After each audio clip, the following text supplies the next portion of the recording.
small jump, but it's a huge jump because it challenges long-held notions in the States about who's deserving and who's not, and long-standing biases around sort of work and dignity being attached to work. And I think what we're showing with the pilots being at the city and county levels in the United States is that dignity can't be attached to work first, it has to be attached to our humanity. And once our policies reflect the notion that all humans have dignity, regardless of what they do or don't do, then we'll see sort of basic income become a policy. Another big focus of ours has been sort of storytelling. Again, given the diversity of the United States, given the history and the persistence of racism and sexism in the country, that part of the political barrier in the States is sort of getting people to see that it's okay to give people who look different than me money. It's okay to give mothers money. It's okay to give black people money. It's okay to give immigrants money. It's okay to give folks money who are oftentimes under and marginalized.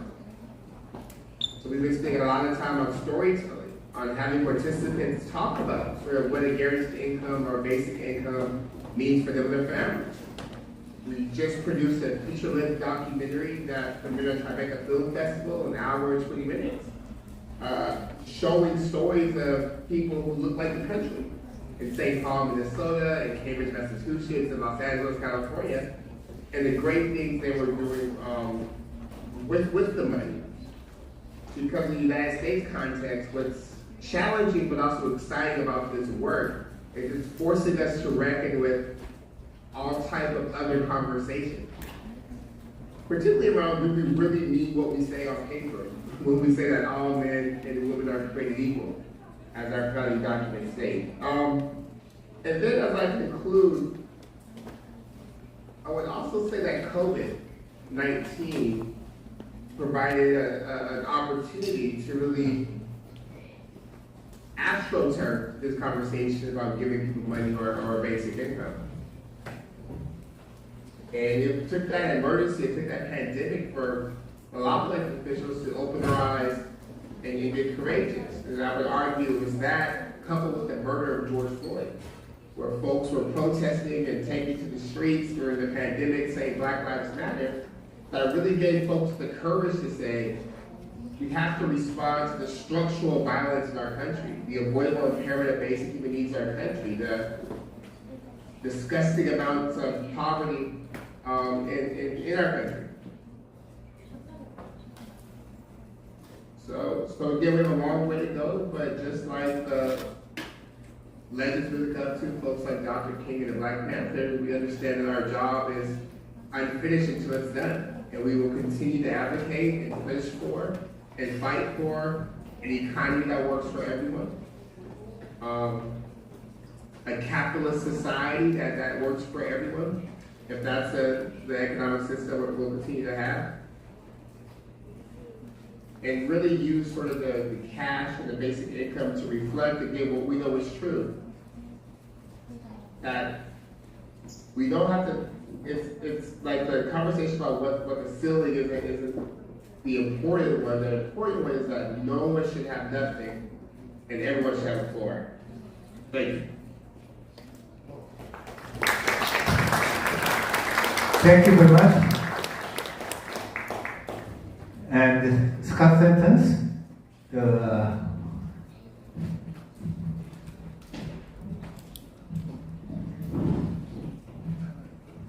known for most effective basic income activists in the United States.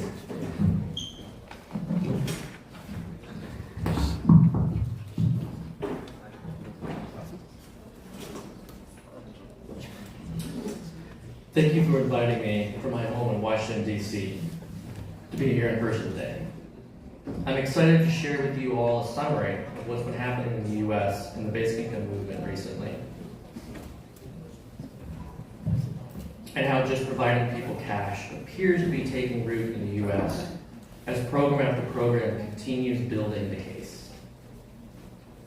For those who don't know me or my work, I'm just a guy who happened to get really into the concept of basic income 10 years ago. I get asked all the time how that happened. So long story short, I was on Reddit one day, read the many comments in a discussion thread about how quickly technology was advancing, and yet no one was talking about it. Found out about UBI, started researching it, and there was no going back after that. 2 years later, I was living with a perpetual crowd-funded monthly based income floor that has ever since enabled me to focus on UBI full-time. It was actually through gaining my own basic income floor that I learned firsthand how truly transformative UBI will be society-wide. First, I learned what it meant to feel a real sense of security, and how little security I ever felt before that. It's like we're all fish swimming in an ocean of insecurity. It's hard to understand what security really means by just reading and talking about it, when all we've ever known is insecurity. I also learned that people underestimate just how big a deal even a small UBI is. A couple $100s a month may not sound like much, but when you know for certain it's going to be there, you know for certain that at the very least, you're not going to go hungry. That feeling of not having to ever worry about coming up with money for food is not at all insignificant. It's paramount. When describing a significant result from the Stockton, California pilot, former Mayor Michael Tubbs has said the mental health impact was akin to antidepressants. And even though it was only $500 a month, an amount some people claimed would have no effect, it also doubled the rate of full-time employment among recipients compared to non-recipients. A story that illustrates that impact is how one of the pilot participants took a day off work to secure a better job. His base income afforded him the time to do that and empowered him to take that risk. If all we're doing is trying to come up with next month's rent, it's that much harder for us to afford the time and risk it takes to find the job that fits us best, or at least better. These are the kinds of stories being generated across the US, in addition to the empirical data. The new wave of American basic income pilots began with one city in 2018, which turned into 11 mayors across 11 cities in June 2020 with the launch of Mayors for Guaranteed Income, which has since expanded to over 116 mayors as of June. And across all pilots, MGI and non-MGI affiliated, over 100 pilots have already launched or completed, with around 60 currently active. What was once just a group of mayors for guaranteed income has also become a group of 28 county officials for guaranteed income across 21 counties, and even a documentary titled It's Basic, on a national 16-month tour of 50 cities. That's also not the only documentary to be created as a result of a US pilot. A program in Chelsea, Massachusetts that provided monthly cash instead of food to over 2,000 households resulted in a documentary titled Raising the Floor that's currently in the film festival circuit. In addition, a docuseries titled Bootstraps that filmed 10 households across the US living with a basic income of $1,000 a month per adult and $333 per month per kid for 2.5 years is currently in post-production. It's important to note that none of the US pilots or saturation site pilots where income is received universally. But the huge diversity of pilots and the participants they enroll does paint a picture of universality. An unconditional monthly cash program that only enrolls the unhoused is not UBI. But because UBI will include everyone who is unhoused, a good story from a homelessness-focused pilot can show how effective UBI will be at reducing homelessness. For example, Miracle Messages, a charity in San Francisco that was already focused on helping the unhoused get housed, decided to provide $500 a month to 15 homeless people for 6 months. And the result was that 2/3 of them found housing. It was so successful that it has expanded its cash giving with the intent of providing $750 a month for 1 year to 100 more unhoused people in a randomized controlled trial. Here is a summary of most of the many different groups of people besides the unhoused participating in America's Guaranteed Basic Income pilots. pregnant women, unpaid caregivers, former foster youth, youth at high risk of crime, the formerly incarcerated, young parents, single parents, high school students, LGBTQ, artists, community college students, refugees, pre-retirement age seniors, people with disabilities, welfare benefit recipients, and entrepreneurs. Missing from this list, I feel, are groups like coal miners, veterans, first responders, and scientists. Consider who you think is missing. What would make for new politically impactful UBI stories? Besides the great variety of people in the U.S. pilots, there's also a diversity of payment amounts, durations, and frequencies. The smallest amount of basic income is $50 a week, and the largest is $1,204 a month. The shortest duration has been 3 months, and the longest is 5 years. The various frequencies are weekly, bi-weekly, monthly, quarterly, and semi-annually. All of this variety can help us learn more about optimal payment frequency, and if certain amounts of UBI provide greater bang per dollar than smaller or larger amounts. The US also just ran what was essentially the largest US-based basic income pilot ever by providing $250 to $300 a month per kid to 9 out of 10 kids in the US in 2021. On average, that worked out to around $462 a month to 36 million families. The result was the biggest drop in child poverty in American history, cutting it about in half, with no drop in unemployment. The number of parents selling their blood plasma also fell, and fewer parents started abusing drugs. Symptoms of anxiety also dropped by over 13%. And when the payments stopped, parental unemployment increased, likely due to a decreased ability to afford childcare. America's UBI that has existed in Alaska for over 40 years now also continues to teach us more about UBI as new studies of it are done.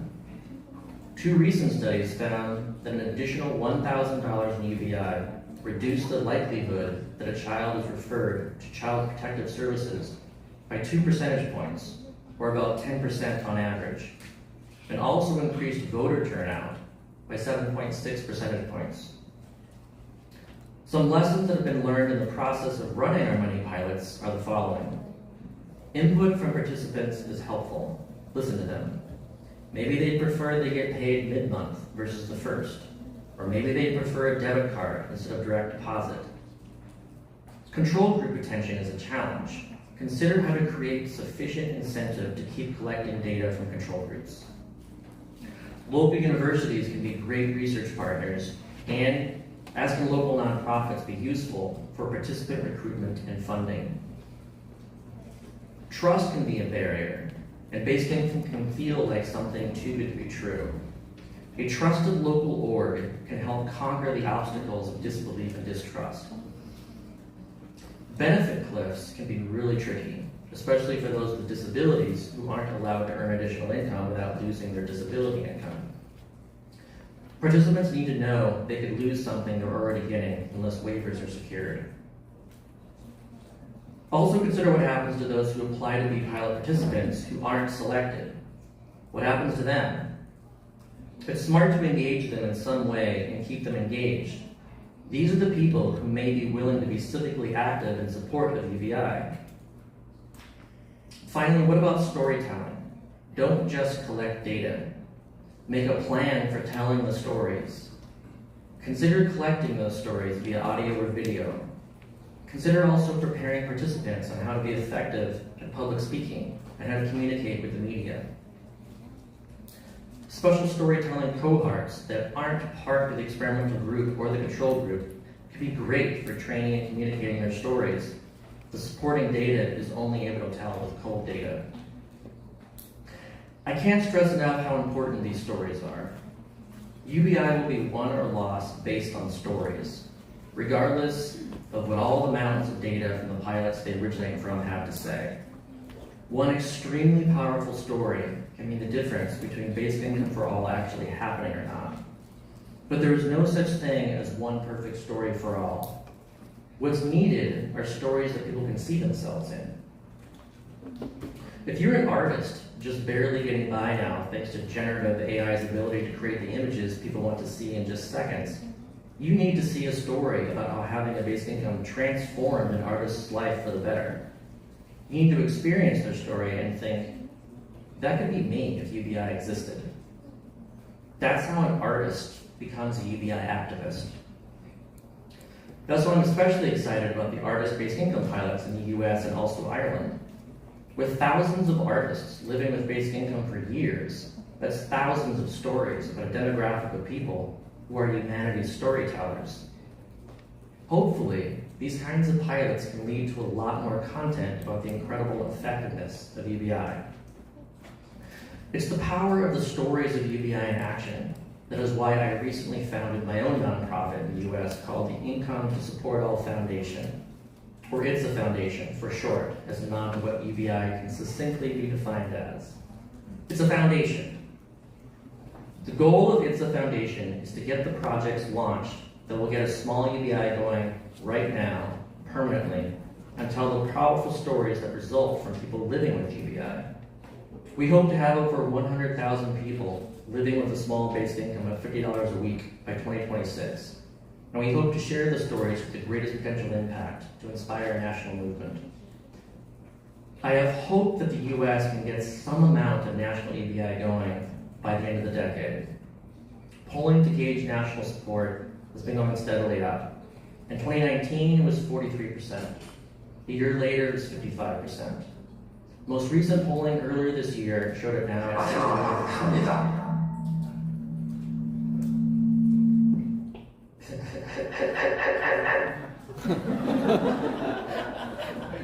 Most recent polling showed it at 61%, including 50% of Republicans.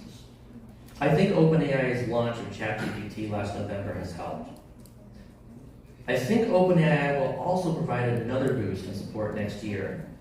Sam Altman has said his 5-year UBI pilot using an RCT design with 1,000 UBI recipients and 2,000 in the control group that has been taking place across 2 states will finish next year.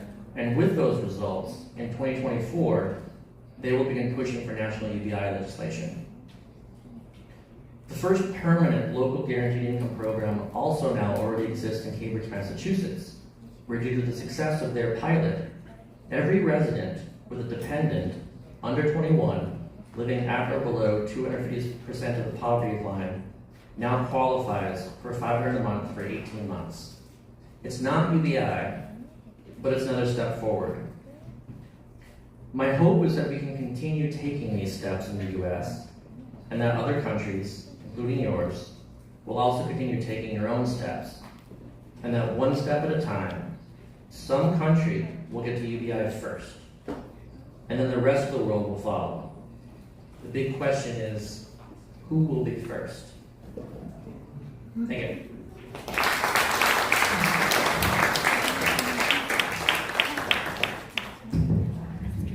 Thank you very much. About the power of stories of UBI will inspire everyone in the United States and in the world. Yeah, I hope. So, we'll take questions from the audience. Please raise hands. And Professor Kai is standing.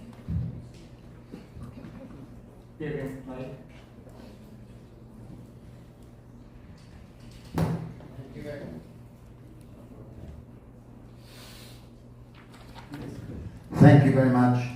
Thank you both for excellent presentations, and congratulations on Michael Tupp's initiative and the inspiration that he's had in the United States.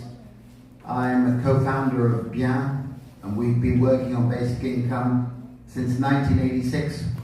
We've got many pilots and experiments that we've done in developing countries and elsewhere. And I agree with Scott's assessment in the sense that storytelling is a vital part of the evidence, and not enough attention is given to it by so-called serious academic scholars looking at it. I'm a professor, so I'm part of that. But I think the anthropological findings from our huge Indian pilot, where we collected data for 12,000 people, but we did case studies during the course of several years, and we learned far more from those anecdotal insights. The big question, I think, for the United States at this moment, and the question I want to pose to both of you, is the danger that what are selective schemes, which are experiments rather than proper basic income pilots, as you both understand, will risk going into the means testing guaranteed, so-called guaranteed income schemes, rather than in the direction of a basic income as a rights-based policy. And I think the challenge both in the United States and in Europe and in places like Korea is to make sure the momentum goes in the direction of a more universalistic approach. So I wonder how both of you assess that particular danger. I think reflections on that would be very useful. Thank you very much.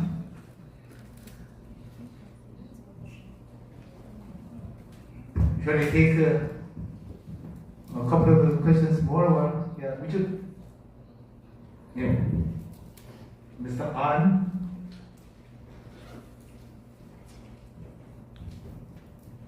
예, 그 발표 잘 들었습니다. 저는 마이클 탑스 시장님께 질문 좀 드리고 싶은데요.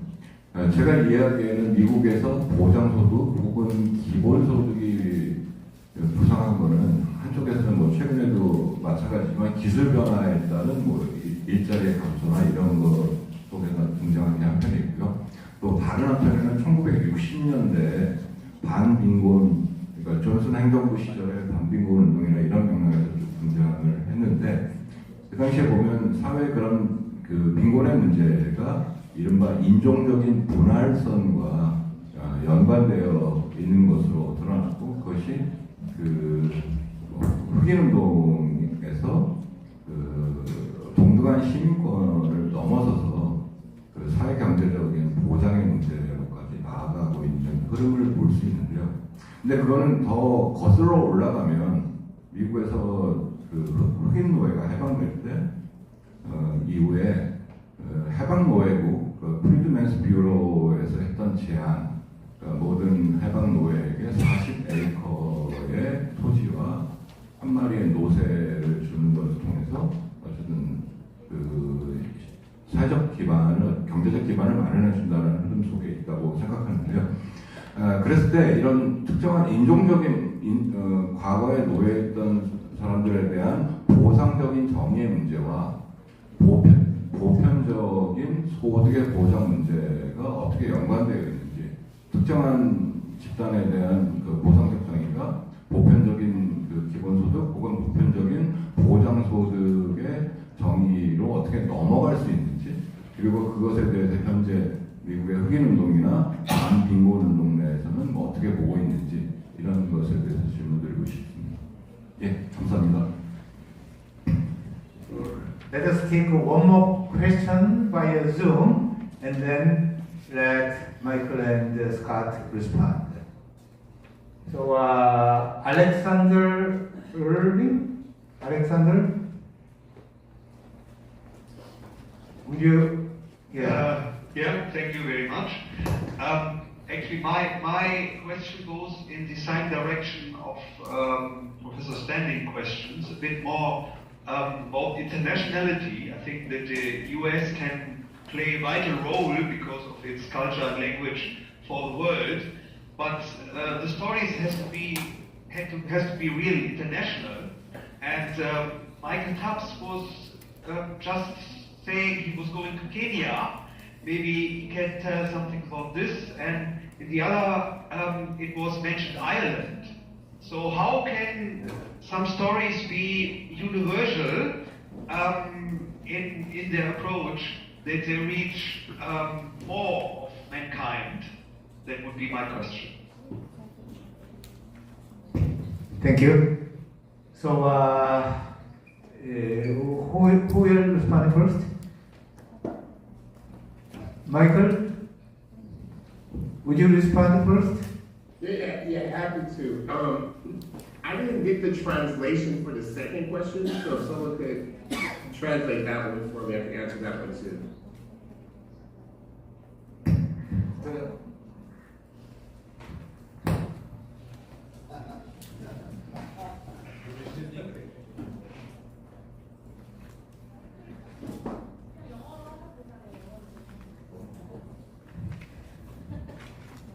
예, 그냥 짧게 말씀드리겠습니다. 미국에서 보장소득 혹은 기본소득이 반빈곤 운동의 맥락에서 놓여 있다고 생각하고요. 그런데 그 반빈곤 운동은 인종적인 불활성하고 연결되어 있다고 생각합니다.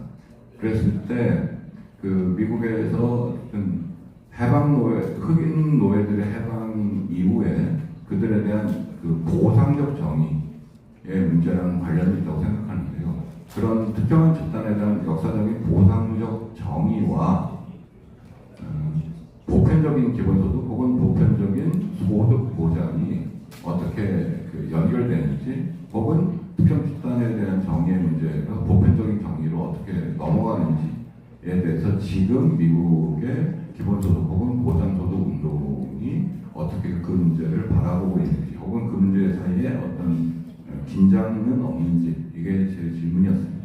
네, 고맙습니다.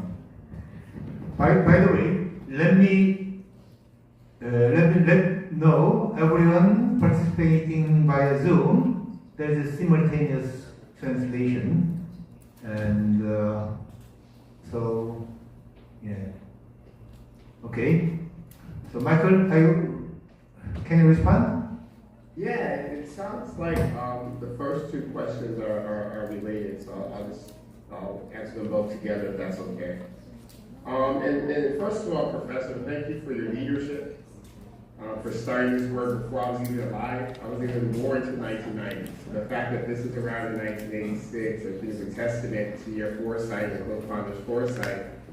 And also a testament for how long it takes sort of for the body politic to catch up with what's necessary and what's needed. So I just want to thank you for your leadership. In terms of the question around a guaranteed income versus a universal basic income, I really approach it really a political question, right? In terms of what's politically doable, feasible in the moment to get to the North Star goal.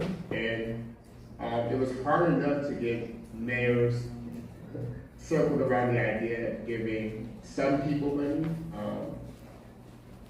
It would have been the pace of change and sort of the pace of adaptation and the pace of these political leaders sort of tackling this as their issue would have been much slower if they had been started like universal for everyone. And I think part of it's just the quirks of just the American democracy.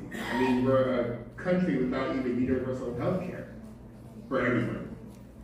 There's very few truly universal programs in the States. And there's a lot of reasons for that we can go into, but for that reason, I think sort of a guaranteed income is a great first step. And I think for me, it's also a question of goals. And my ultimate goal is to end poverty, right? And I think both a guarantee and a universal basic income does that. So I'm supportive of both. But I'm also fine with a guaranteed income insofar as it ends poverty. And I also just think, just thinking pragmatically for the United States, there's no way we'll get to anything universal before we try it out for some people first. Like, we just can't, it's not just going to roll out. Like, I think there's going to have to build the guardrails, and I think sort of a guaranteed income is a nice on-ramp to do that. And I think the best example of that in the States is the child tax credit. During the pandemic, the federal government sent, not everyone, but sent families with children money per child. And Republicans and Democrats who received the money liked it. And the idea is to get that sort of enshrined in law, hopefully in 24, as the first sort of guaranteed income policy and use that as a building block to get us a universal basic income, because it's obvious we're going to have to get there given sort of what we're seeing with not just AI, but also just like climate disasters and sort of guaranteed income or basic universal basic income being a tool of pandemic preparedness, being a tool of climate resilience. So we'll get there. I just don't think we'll get there in one swoop. I think sort of guaranteed income is a great first step, particularly when we're starting from nothing, I think, and knowing. And then the last question was about going to Kenya in sort of a universal approach from Alexander. And I absolutely agree. I think that's why I took the trip to Kenya. In the States, sometimes we can be very myopic and think sort of we're the only ones doing something or we're the only ones that know something. So I think sort of gatherings like this one, again, I wish I could be there in person, but my wife was like, you can't go across the world twice in a month and you have kids. I think conversations like these are so important because we're not just talking about an economic issue. I really think we're talking about a human rights issue and one that has to be elevated to the UN and other places around the fact that in the 21st century, in 2023, we should live in a poverty-free world. We should live in a world where everyone has a floor. I think sort of storytelling and seeing the things that connect us will help us get there. The last thing I'll say is, what was fascinating to me in Kenya, in the village, was that I felt like I was still in LA, or I was in Stockton, or I was in all the places across the country I go to, because folks were saying the same thing about money. They said that money allowed them to breathe, allowed them to take care of their kids, allowed them to be entrepreneurs, allowed them to plan for the future, allowed them to feel healthy. And I was just shocked at how similar the conversation was, which I think gets to the point it's a global issue, a global conversation, and we all need each other to get to the end goal. Okay, thank you. Scott? Yeah, Guy, I think you'll appreciate this story to kind of answer your question, at least part of it. And so I was in like this webinar with some staff members from various members of Congress, and it was a bipartisan webinar with Republicans and Democrats. And the discussion was about the details of what they would want to see in the CTC if we're able to get that, 1.4 to 1.5, what that would look like. And the Republican, one of the Republicans was like, okay, we are going to draw a red line on this unconditionality. Like, we will not accept unconditionality. It has to have a work requirement. But we're okay with universality. And the Democrat responded after they were done, it was essentially, we are not okay with a work requirement. It needs to be unconditional, but we don't want universality. So there's a real challenge there. And I like to say basic income is not left or right, it's forward. And from that same reasoning, there's both sides dislike even different parts about it, which is one of the reasons why it's so challenging. And I would also say that when it comes to universality, it's going to be such a challenge. Like, even with the pandemic, I really thought that was going to be something where they were going to throw means testing out the door and be like, look, we got to get money to everybody, and we'll just tax them back after the fact. And if they didn't even do it then, like, it needed to be targeted then. There was arguments over, do we draw the line at 75,000? Should we draw it at 100,000? All of these arguments over phasing it out. And so I think when it comes to, like, how do we get universality in the U.S., and when it comes to these pilots, I think that, again, I think the stories are important, where we need to be better about telling a story of universality. So even if these pilots are focused on certain things, I think we need to expand that out. Like I mentioned, various other potential stories that we're not doing that I think would be much more impactful for Republicans. Like, let's look at coal miners and veterans and first responders and farmers. Like, let's get these stories that can be more impactful and kind of paint this picture of, look at what society could be like for all these different people, hopefully, and then someone can see themselves in that. And hopefully through that large kind of tapestry, maybe we can improve the odds of universality. But yeah, I think that is really going to be a challenge because they think universality and it's always, oh, that costs more, and oh, it's, can't give it to the rich and all this stuff that makes it really challenging.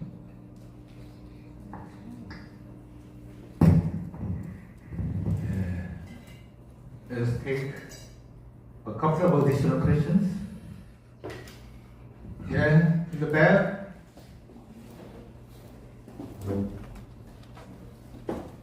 Please identify yourself and make a brief question. Hello, I'm Eric and I'm an associate of UBI Taiwan. So UBI Taiwan is giving $300 per month to a single mother in Taipei as part of a documentary we are filming to raise awareness on the social struggles and financial struggles of single parents and how basic income can help them. So this question is more directed at Mr. Tubbs, and we want to ask, what are some advices or insights the panel has for our program about these groups of single parents from the previous pilots that, for example, gave single mothers in Stockton $120 worth of gift cards during the pandemic? What were some of the main concerns single mothers had you saw during this pilot, and how did basic income alleviate these pressures? Thank you. Okay. Let me ask a question. So storytelling is a powerful tool for movement to inspire people. But as an academic, I'm also interested in quantitative data, especially you have multiple levels of payment and multiple length of period for the pilots. So that will be kind of a natural experiment if we combine all the quantitative data. So decide some local level universities, research.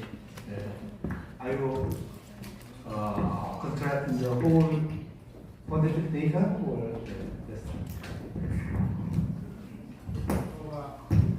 Because of time constraint, we have to limit the respondents,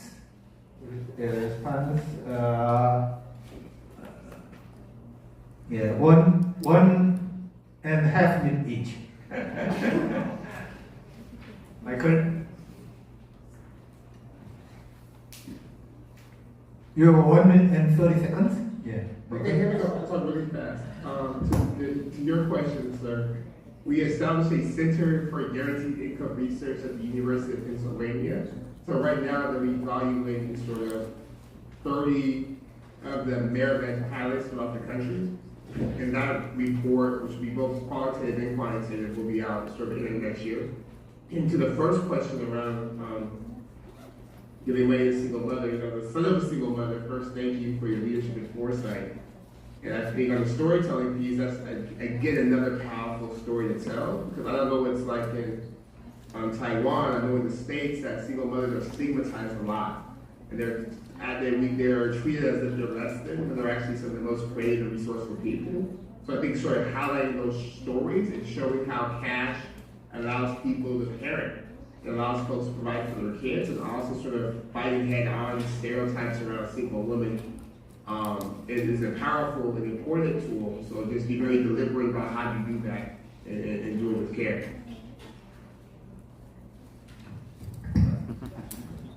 I just want to emphasize too that like what we're really doing is fighting like negative stories, like these negative anecdotes, and like the data doesn't exist really to be against basic income. If you look into the evidence that's out there, we know it works. But people have these stories in their minds, and those stories we have to overcome.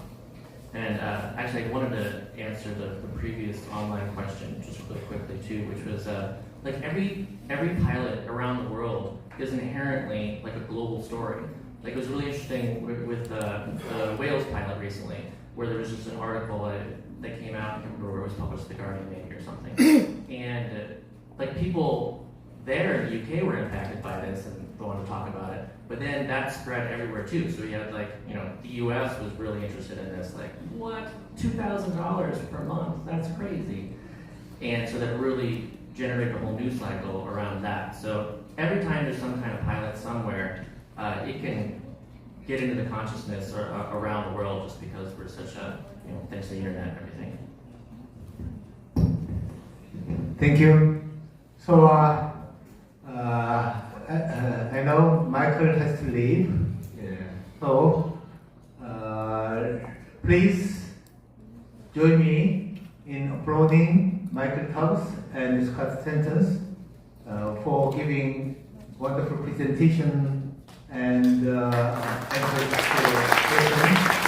And let us hope America will be very successful in this guaranteed income movement, which will over time develop into a more universal direction and hopefully competing with Korea to be the first country in the world to introduce universal basic income.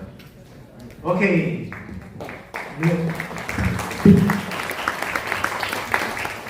Bye-bye. Bye-bye. So now we have three other presenters.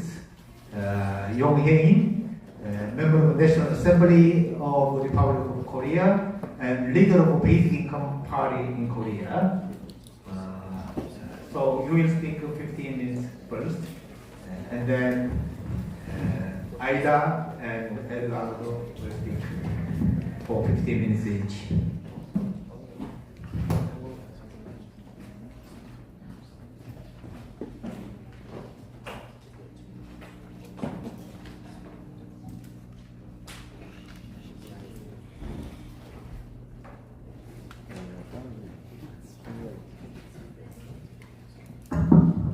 네, 반갑습니다.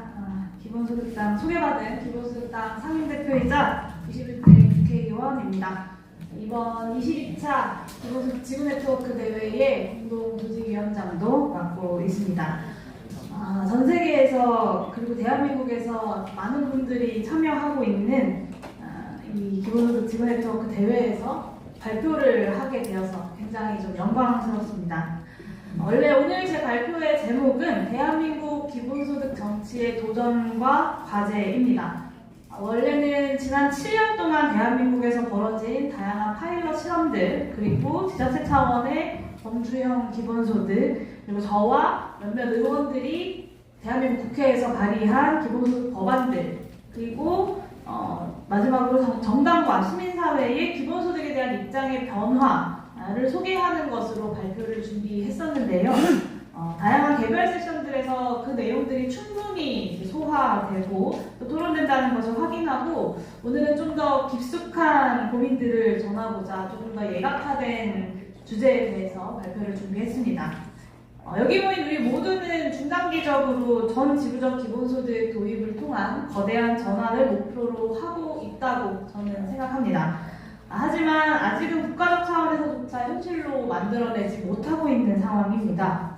이럴 때일수록 각국의 구체적인 상황들을 기반으로 더욱 다양하고 또 유연한 정치적 전략들을 고민하고 이를 수행한 성취들을 함께 토론할 수 있는 시간들이 절실하다고 생각합니다.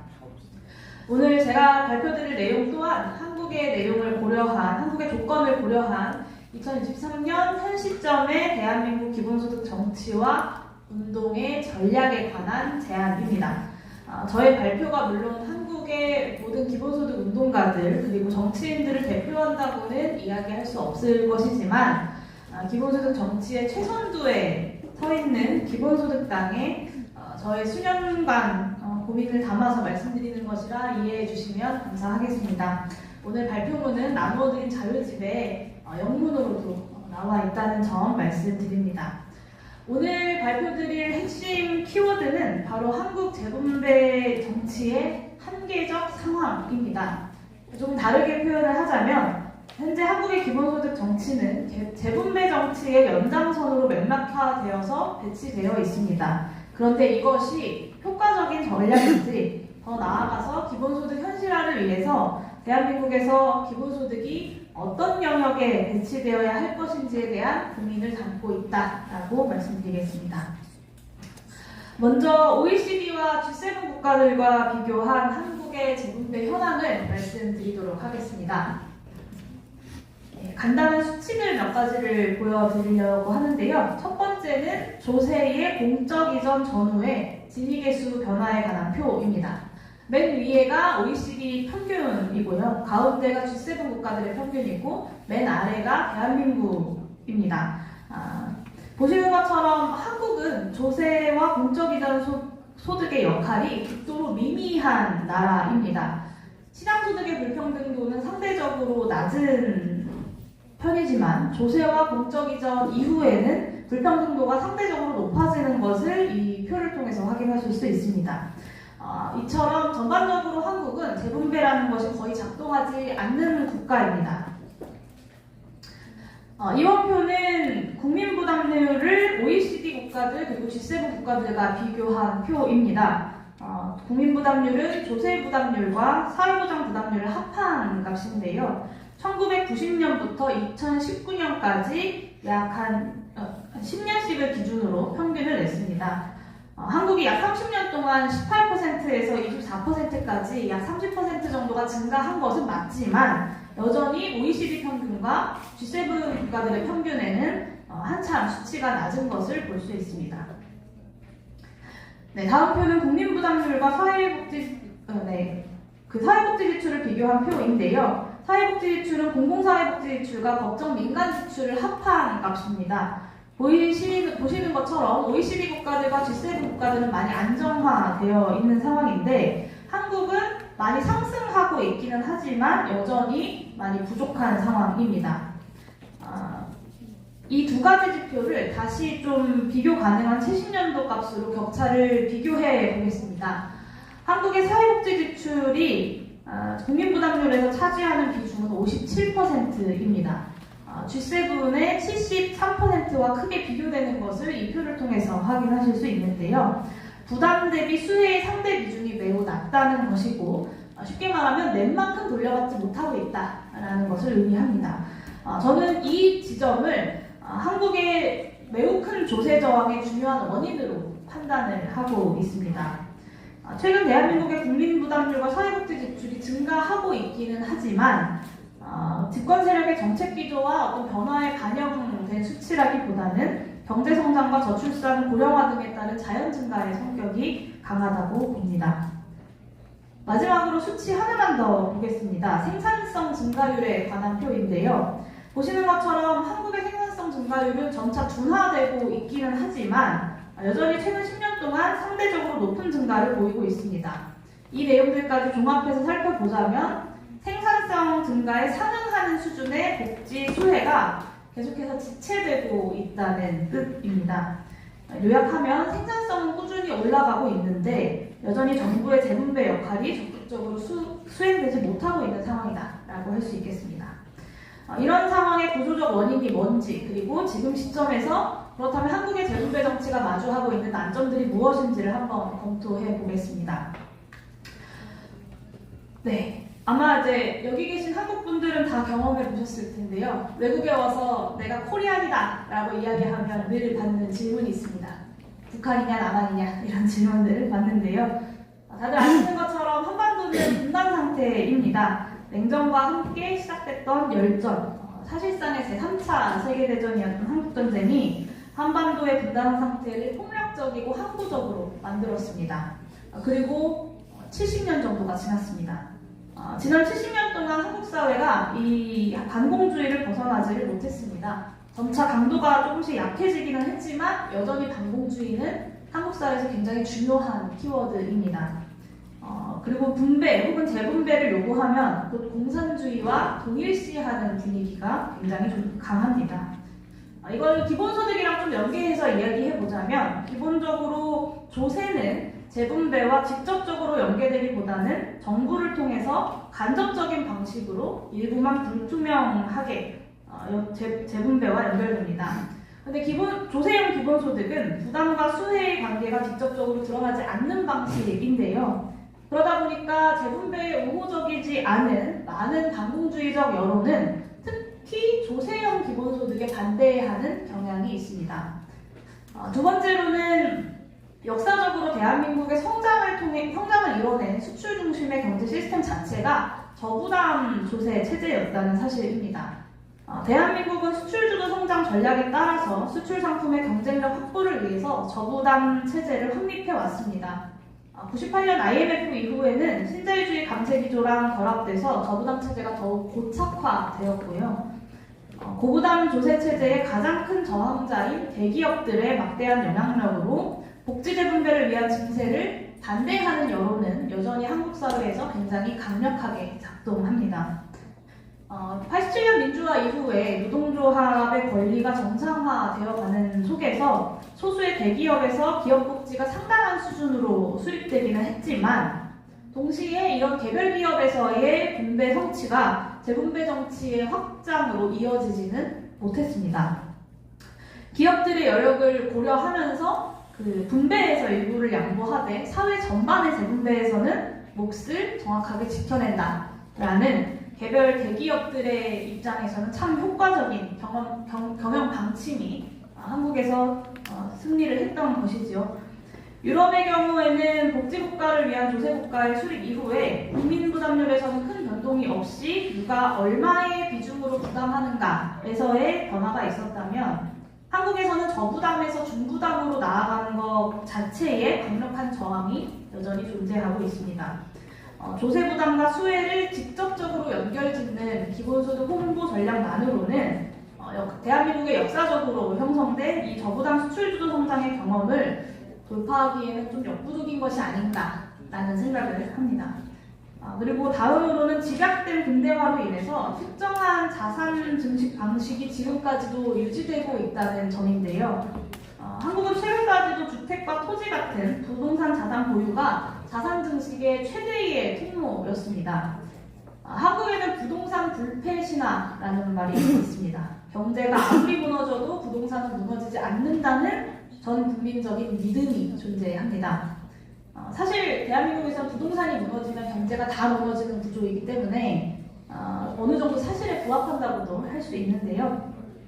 이런 자산 증식 방식은 당연하게도 출발선에서 그리고 도착점에서 모두 불평등하지만 부동산 개발이 매우 급격하게 진행이 되고 대규모로 진행되는 과정에서 무작위적인 기회가 다수에게 주어지는 것 또한 부정할 수는 없습니다. 그렇기 때문에 이런 사실상의 자산 기반 사회보장 체제에서 부동산 재테크를 경험했던 중산층들이 이 감세 운동의 든든한 배우자로서의 배우지로서의 역할을 특히 하고 있고요. 최근 이제 한국에서도 다른 나라들처럼 이 부동산 말고도 비트코인을 비롯한 다양한 코인 열풍이 불었습니다. 이 소득 기반 안정성이 축소되고 있는 상황에서 40대 이하의 상대적으로 투자할 자본이 적은 이들을 기반으로 코인 열풍은 지금도 지속되고 있는데요. 중장기적으로 아직 확정되진 않았지만 단기적으로 이런 카지노 자본주의의 참여자 혹은 피해 대중 또한 증세 정치의 종로라기보다는 감세 정치의 배후지 역할을 하지 않겠나 그런 우려가 드는 상황입니다. 이런 구조적 상황에서 재분배 정치 대표성의 허약함이 만들어졌습니다. 한국에서도 단순 여론조사에서는 증세와 재분배에 상대적으로 우호적인 여론들을 확인할 수 있는데요. 근데 국회에서 기득권 정당들은 감세와 증세 기조를 놓고 논쟁하기보다는 감세 기조에 대해서 큰 틀에서 협력하고 감세의 크기와 대상을 놓고 서로 간에 갈등하고 싸우는 수준을 넘어서지 못하고 있습니다.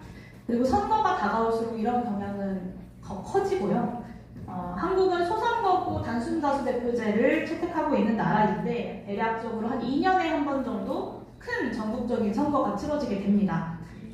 이 부동산 불패 신화와 동시에 지역 불균형도 굉장히 심각한 상황이기 때문에 늘 큰 선거에서는 어떤 지역 개발이 중요한 이슈로 그리고 중요한 과제로 제기됩니다. 자산이 많은 혹은 자산 증식을 시도할 수 있는 사람들은 자신들이 정치에 참여를 할 이유와 목표가 분명하기 때문에 정치 보관요청이 될 확률도 높고 이들의 영향력은 늘 과대대표됩니다. 결국에 대다수의 의원들과 정당들은 이 감세 정치를 반복합니다.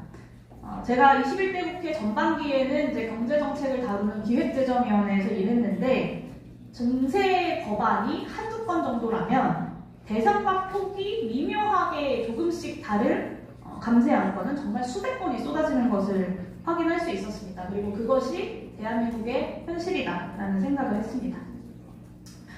이런 구조적인 장벽들 속에서 대한민국 기본소득 정치 세력은 어떤 전통적인 진보 진영과의 불편한 관계도 마주하고 있습니다. 간략히만 좀 설명을 드리면 우선 전통적 복지국가 운동 진영은 재원 마련의 측면에서 기본소득과 전통적 복지 관계를 주로 제로섬 관계로 파악을 합니다. 그리고 기본소득 운동의 암묵적인 혹은 명시적인 반대자로서의 역할을 수행합니다. 예를 들면 최근 한국에서는 여당의 대표인 김기현 대표가 여름휴가를 가면서 기본소득 비판이라는 책을 들고 가서 크게 보도가 되고 이슈가 됐는데요. 그 책을 쓴 분도 원래는 민주당 당원이셨고 복지국가 운동을 열심히 해왔던 교수님이십니다.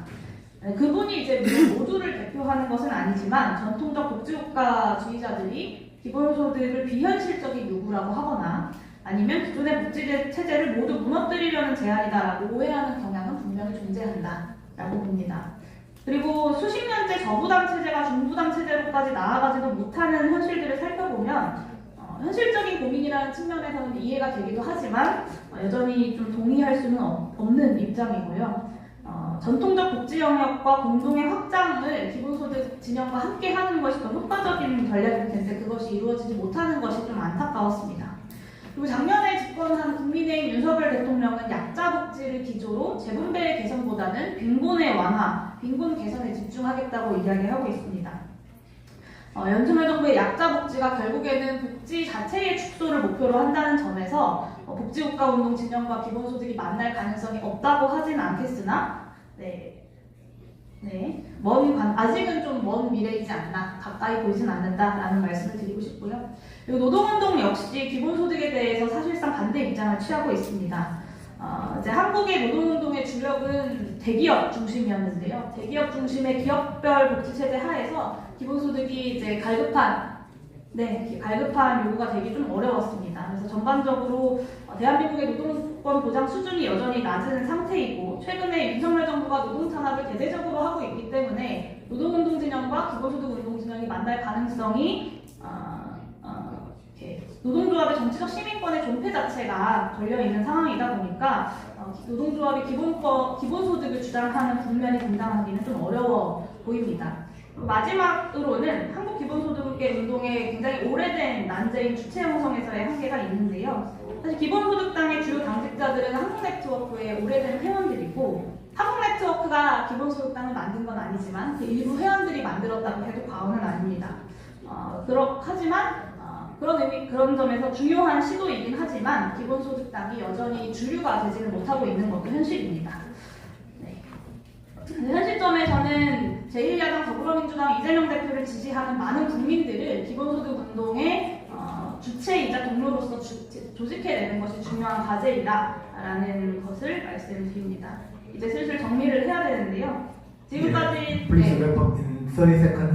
대한민국 재분배 현황과 재분배 정치의 한계적 상황에 대해서 말씀을 드렸습니다. 그래서 좀 새로운 정치적 전략에 대해서 제안을 드립니다. 슬로건으로 요약하면 조세형 기본소득 운동을 넘어서 공유지분형 기본소득 운동으로 가자라는 것입니다. 넘어라는 말에서 보이듯이 조세형 기본소득을 포기하자는 제안은 아니고요. 이 재분배 정치 영역에서만 국한되어 있던 기본소득 정치의 영역을 보다 확장하자라는 제안입니다. 사실 시간이 굉장히 빠듯한데요.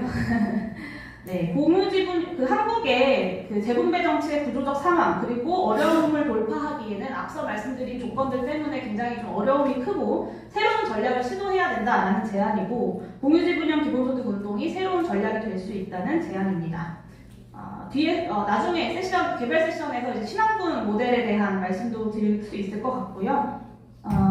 정리를 해야 되는데. 10 seconds, please. 그래서 요약하자면 공유지분형 기본소득 도입 운동의 중요한 흐름으로 바꿔서 만들어내자라는 제안이고 조세형 기본소득이 갖고 있는 증세 정치의 부담을 완화할 필요가 있다는 것입니다. 그리고 지자체 차원에서의 실제 그런 시도들이 이어지고 있기 때문에 새롭게 나아가야 할 대한사회 운동으로서 함께 조직해내자는 것이고요. 한국의 특수한 맥락을 고려한 기본소득 도입 정치 전략에 대한 제안을 조금 더 자세하게 드리고 싶었는데 시간 관계상 여기서 마무리해야 될 것 같고 이따가 질의응답 과정에서 이 공유지분형 기본소득을 어떻게 대한민국에서 좀 현실화할 것인가 질의응답 과정을 통해서 조금 더 자세하게 이야기 나눌 수 있으면 좋겠습니다. 질문해 주세요. 네, 감사합니다.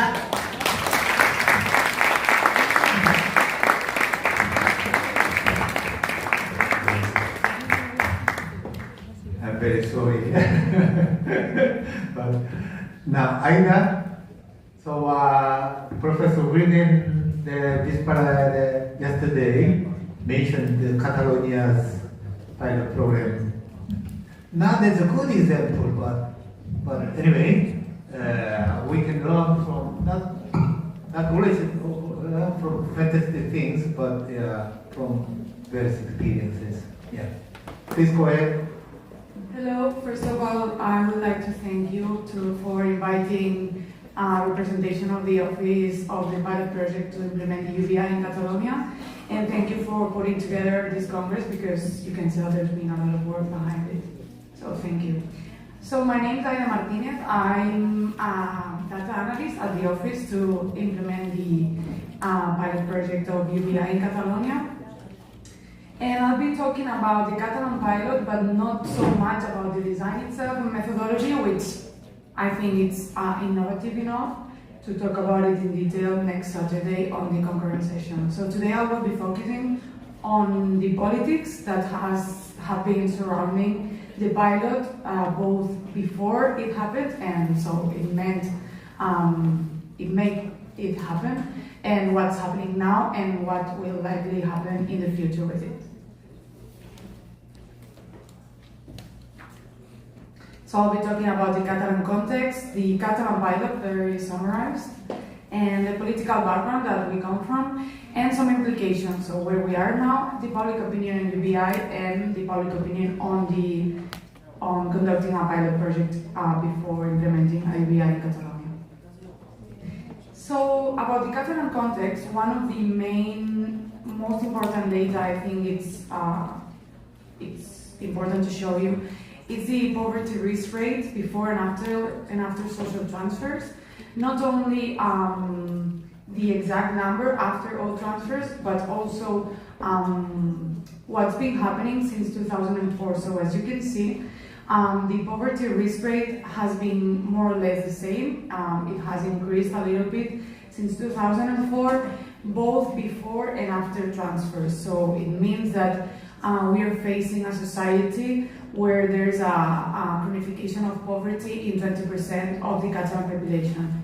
It means also that the current system that we have now may not be functioning as it should, because otherwise we should be experiencing an improvement after transfers.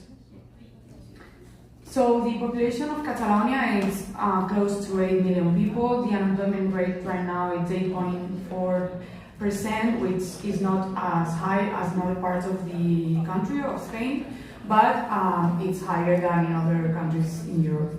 As I said, there's almost 20% of people living under poverty risk threshold, and I wanted to explain a little bit, just a little example of why the current system of conditional benefits that we have in Catalonia and in Spain, it's not efficient enough, and apart from the stigmatization and all the flaws that these kind of systems have, it's not efficient to tackle poverty in our context. So we have a lot of benefits, as in most of the countries there are so many benefits, and sometimes it makes people not even knowing that they can apply to some of them, right? But the most generalized and big ones are the IMV in a Spanish context, because it's a Spanish benefit. It's ingreso mínimo vital, so life minimum income. And RGC, which is a Catalan benefit, Renda Garantida de Ciudadanía, guaranteed citizenship income.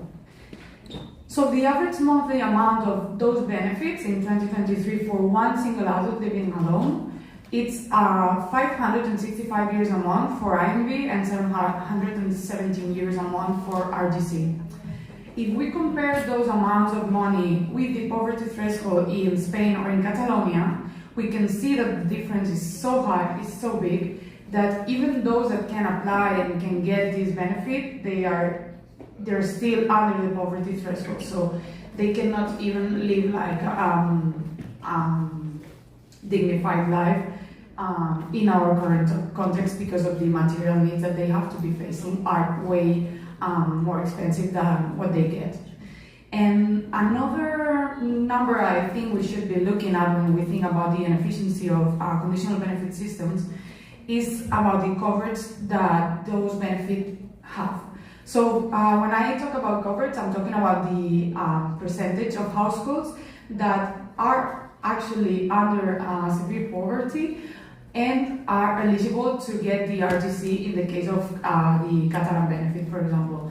So we can see that only 42% of households living under on severe poverty can meet the criteria to actually get the RGC.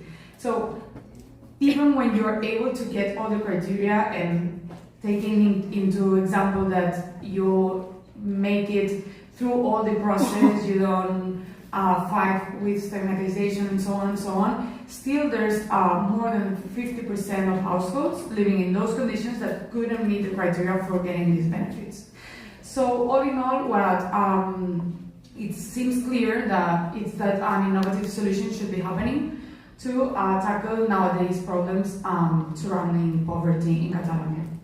So we ended up, after more than 1 year, designing a pilot that's very innovative, both in its methodology and also in what we want to know, talking about the specific outcomes that I will be explaining more in detail next Saturday. And I'll be very short in this, but summarize the amount of money that we wanted to be the cash transfer was going to be around the poverty threshold, because we believe that it should be covering the basic material needs. So for adults would be 800 euros a month, and for minors 300 euros a month.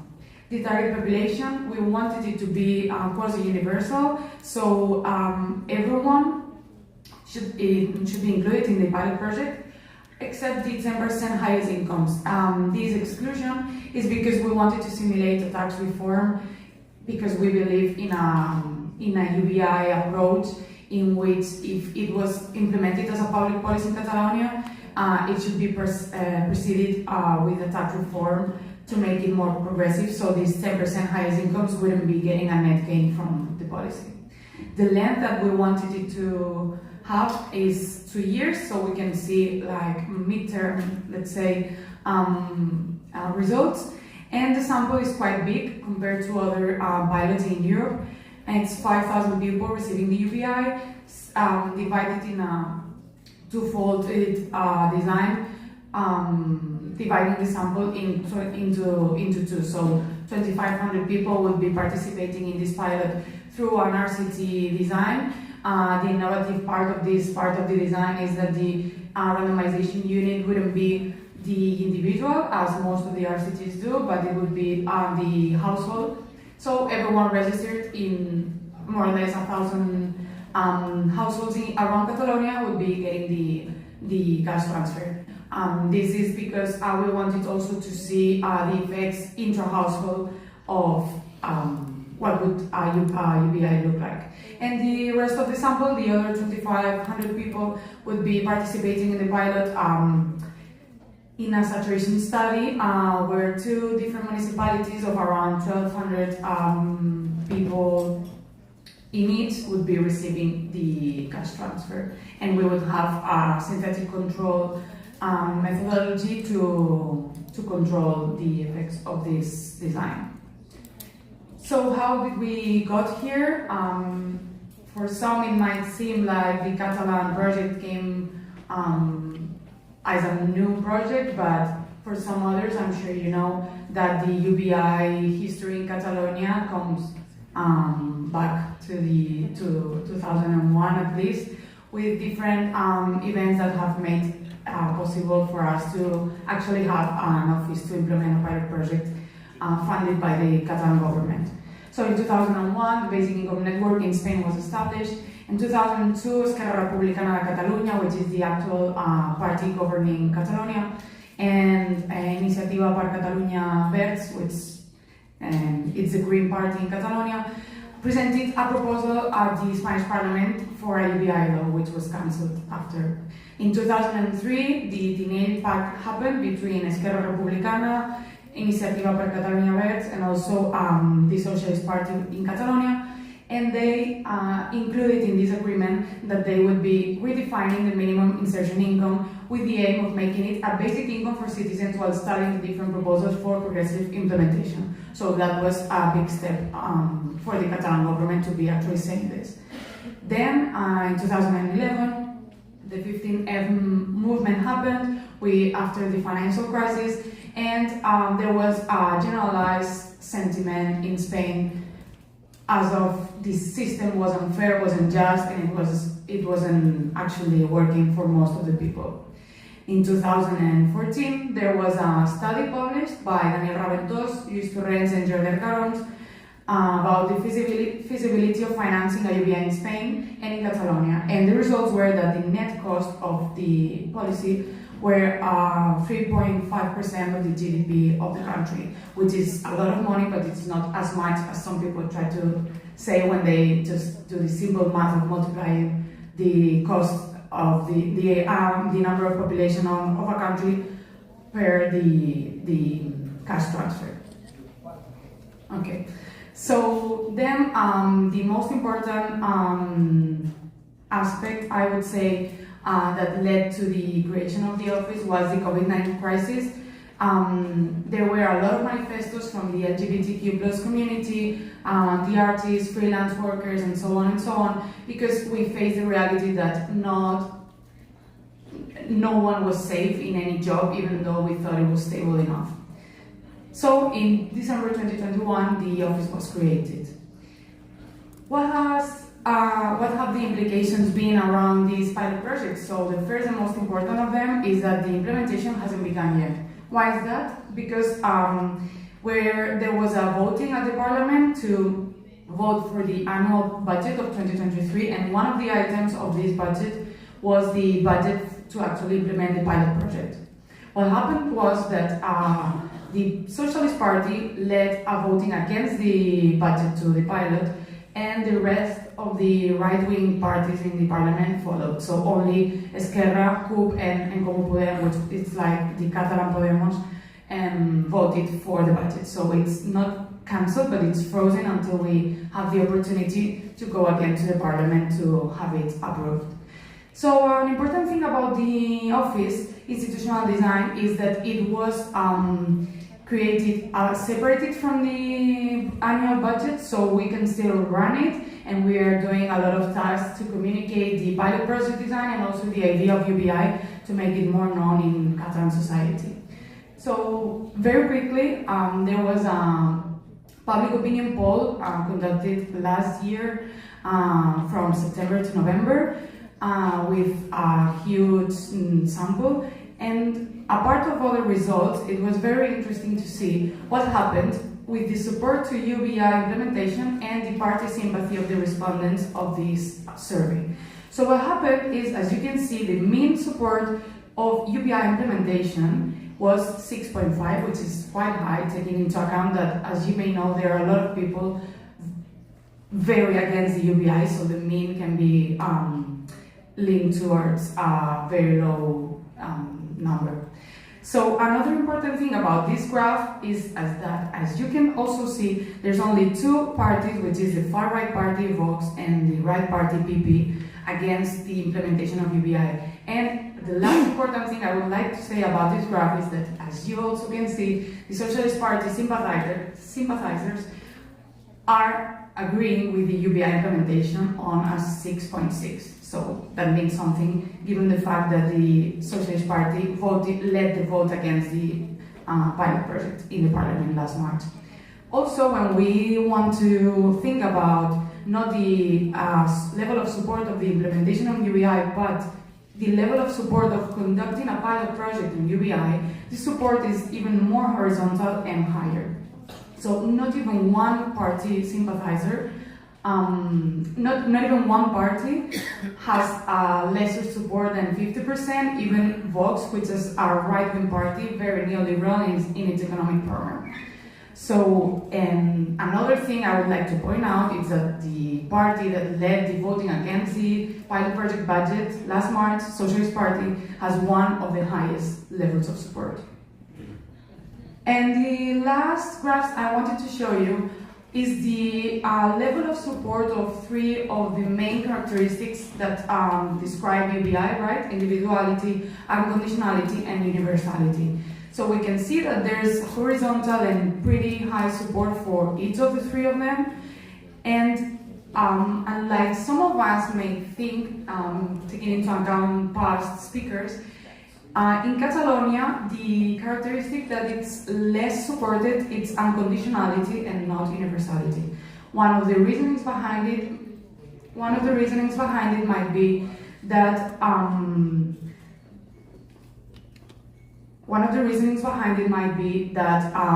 maybe not everyone have so clear the difference between unconditionality and universality. That might be one reason.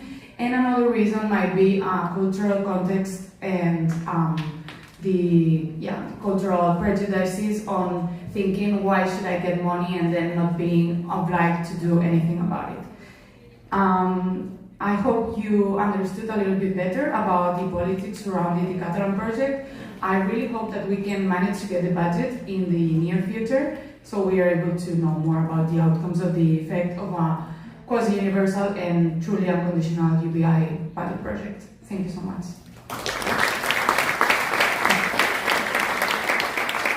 Thank you. Last presentation will be made by Eduardo Suplicy, former Senator of Brazil, and currently State Deputy of São Paulo.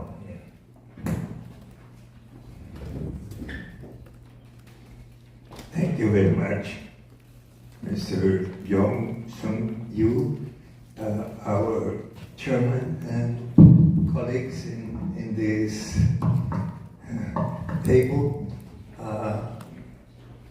Since in 1994 I was invited by Philippe Van Parijs to participate in the London Young Congress, more and more each time in each meeting.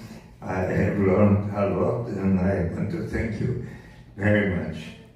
Brazil is the first nation in the world whose National Congress, with the support of all parties, has approved in December 2002 by the Senate, November 2003 by the Chamber of Deputies, a law sanctioned by President Luiz Inácio Lula da Silva in a beautiful ceremony on January 8, 2004, in the presidential palace with the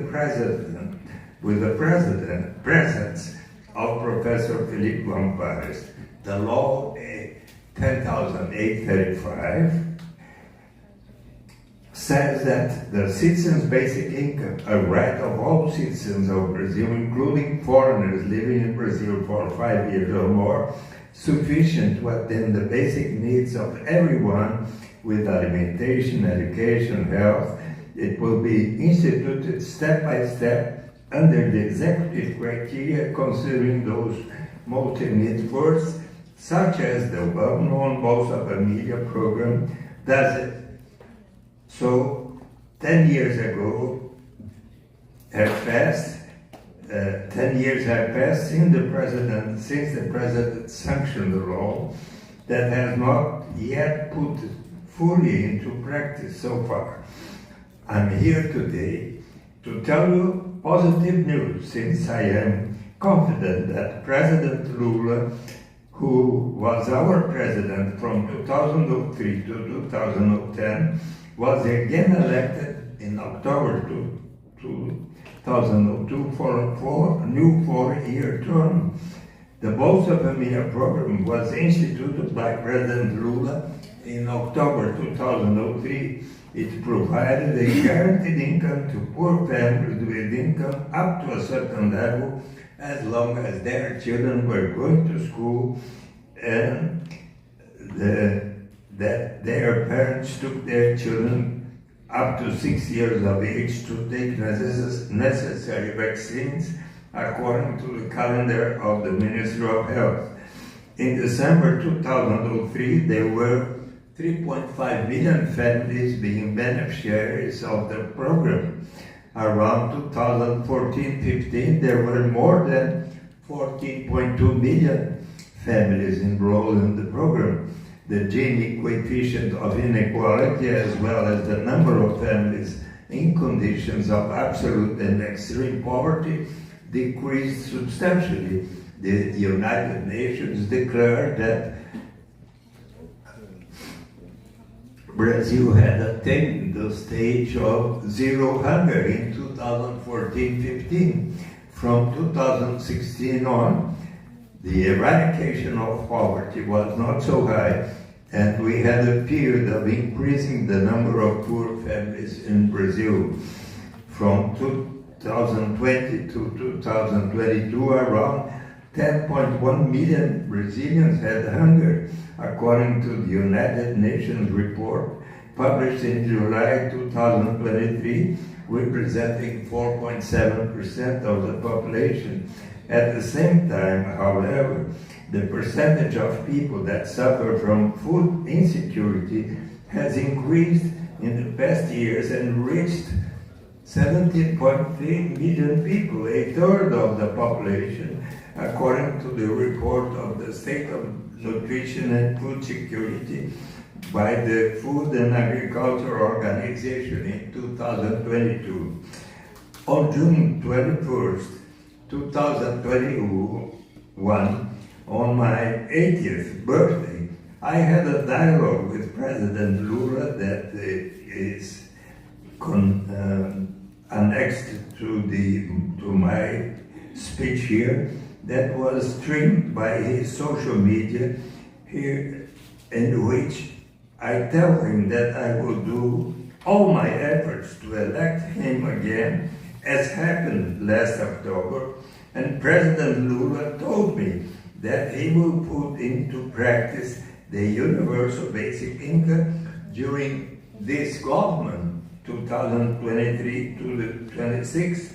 Last March 17th, I had a conversation with Minister Wellington Diaz of Social Development, in which I have made a suggestion to create a group of studies to see how we will reach the universal basic income.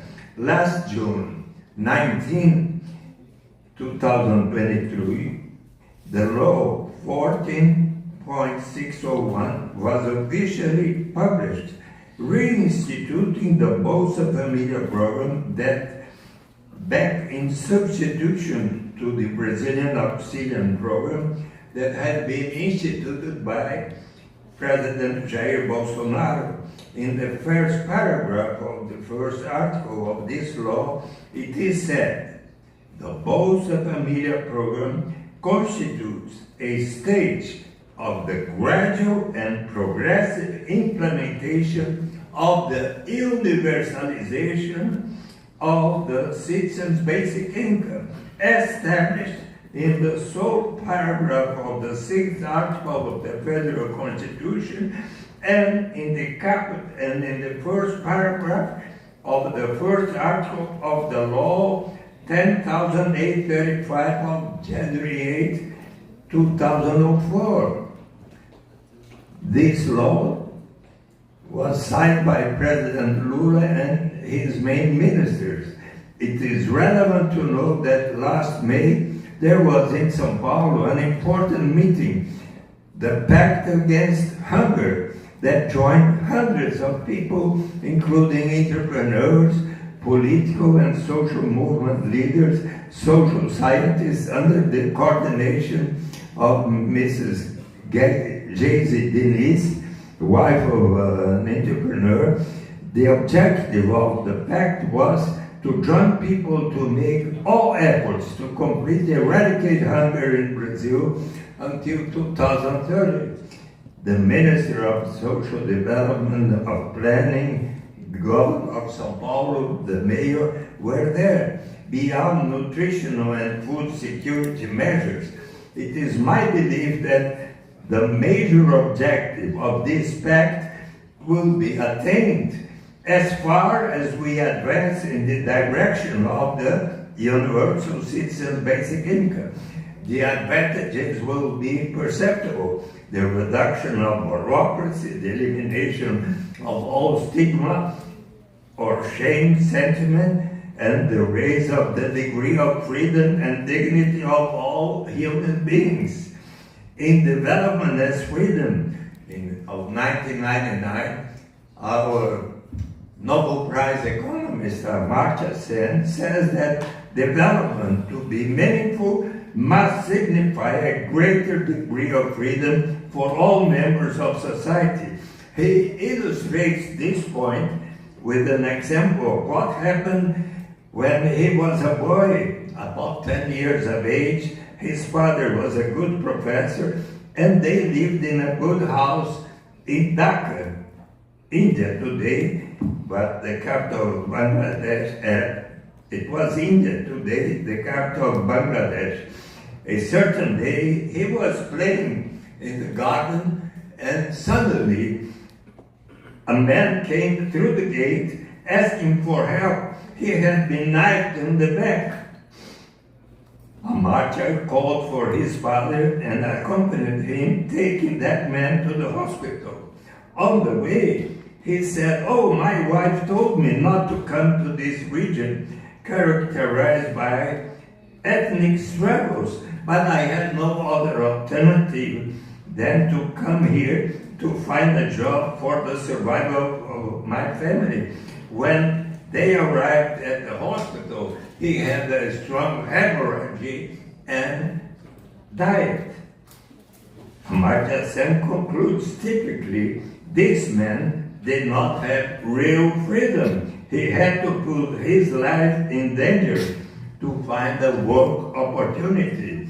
In the same form, that mother, that finding no opportunity to feed their children in São Paulo and decides to be a prostitute in a park, the Luz Park, as I could talk to them in a visit to the tea house of this park, and they agreed with me, or for that young fellow that having no other alternative to help in the budget of his family and becomes a member of the narco-traffic gang. Well, this man may be qualified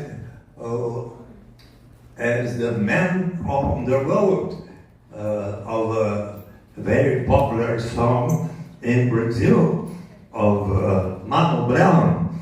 A man on the road reinitiate his life, his objective, his freedom that was lost, subtracted, and wants to prove to himself that he has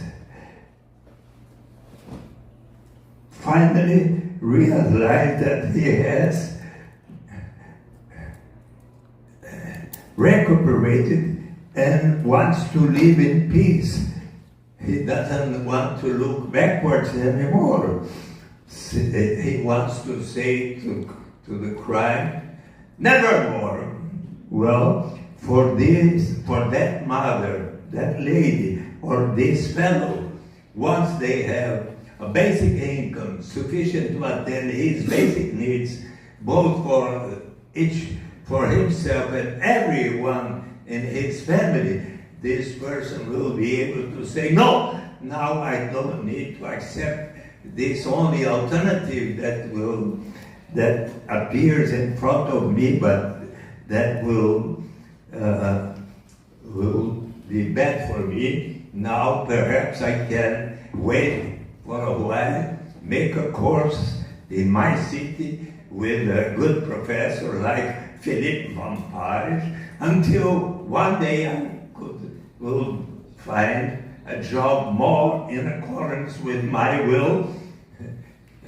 And that's why the basic income will raise the level of dignity and freedom of everyone. And that's why I believe so much in this proposal.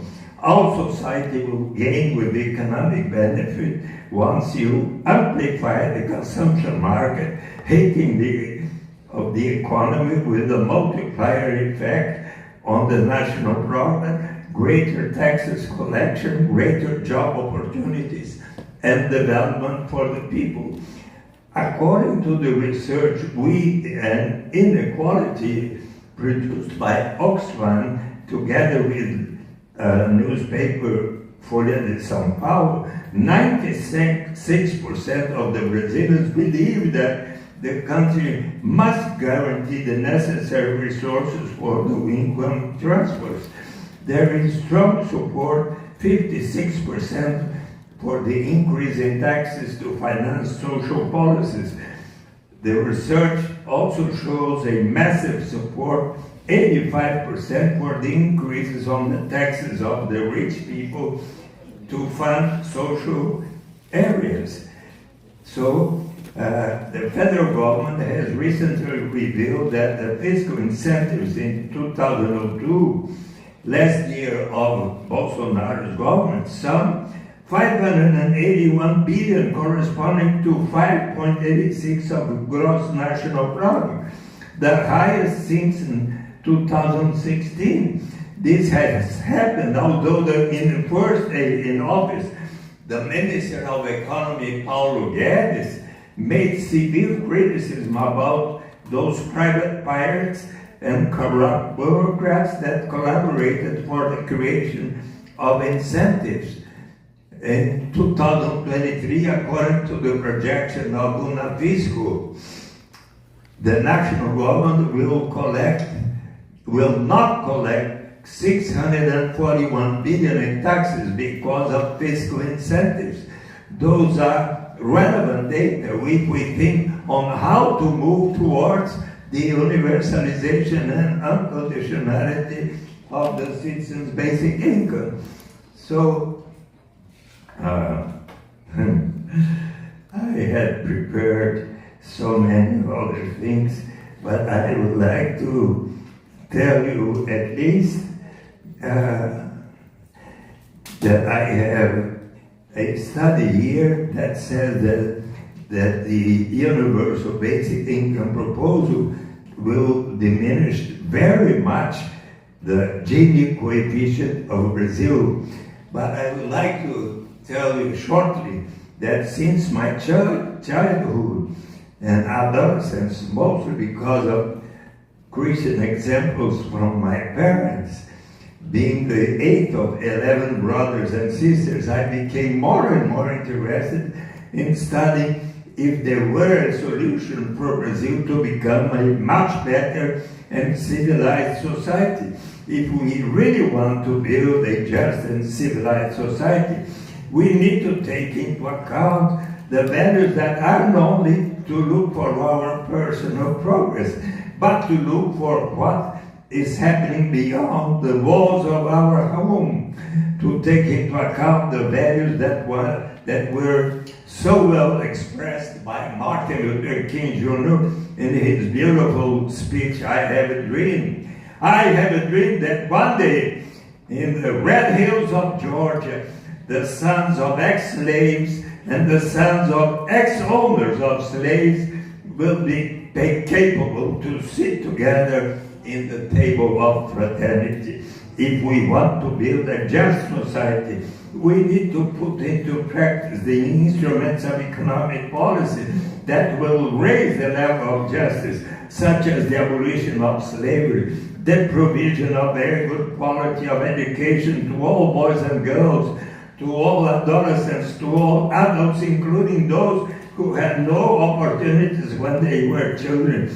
to provide a good quality of health assistance in urban areas and rural areas, to expand the opportunities of microcredit to all those who have no capital but have capacity to lend a small sum to buy an instrument of work, to have a better chance of survival, and be able to pay in 12 or 24 months that credit, to stimulate forms of solidarity economy or cooperatives, and of course, if we may institute a universal and unconditional citizen basic income, if we raise the level of justice in each society, we will have peace in each country and between countries, as Pope Francis has been recommending. Well, let me just finish saying that this is the third time that I am visiting South Korea. Once more, I want to make a proposal that I had already expressed in previous visits. South and North Korea would give an extraordinary example to the world if you here agree in establishing a universal basic income to all inhabitants of both South and North Korea. For 52 million in South Korea, 26 million in North Korea, almost 80 million inhabitants. Certainly, Pope Francis, who argued so well in favor of the universal basic income in his last book, let us dream together, we will be very happy. Thank you very much. Thank you very much. So there will be Catholic Youth Conference, Catholic Youth gatherings in 2027. So Pope Francis too will be visiting Korea, and that year we'll have another presidential election when I believe universal basic income candidate will win with that. So we'll see. So very wonderful, very wonderful story from Brazil. Very exciting story.